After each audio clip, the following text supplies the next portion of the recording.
I've never been the victim of conflict violence and can't know how important it is to have verdict and punishment, and I don't diminish their importance. But it may well be that one of the most important functions of any form of trial or inquiry is to leave behind the best possible account of events, the best narrative.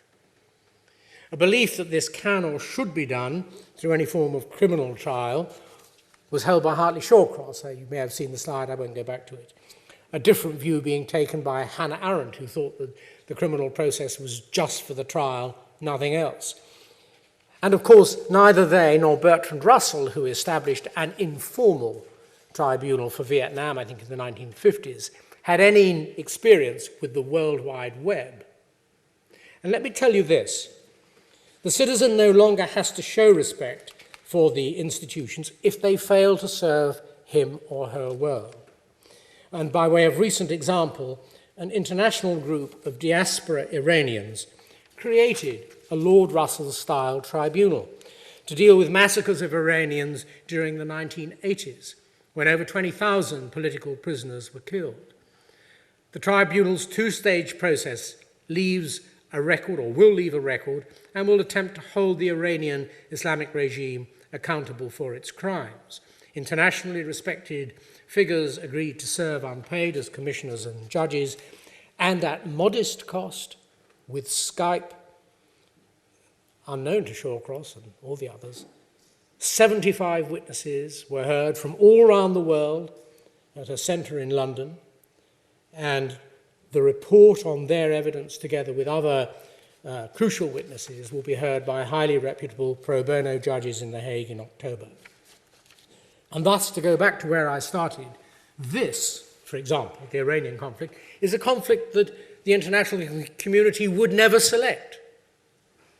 But that doesn't necessarily matter, because this tribunal, that may be matched by many others, and by other internet and computer-assisted processes so far not imagined, shows that the world citizen can hope courts will serve him well, but can easily find the means to do much of the job himself if they don't.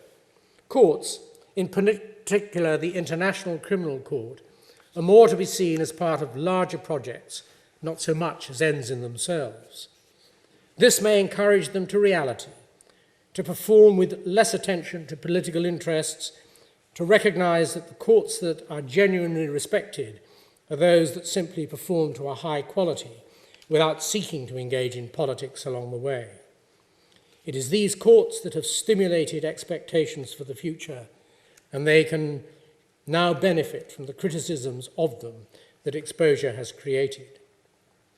Whether they come to be seen as experiments or works in progress may matter less than the title of my lecture suggests.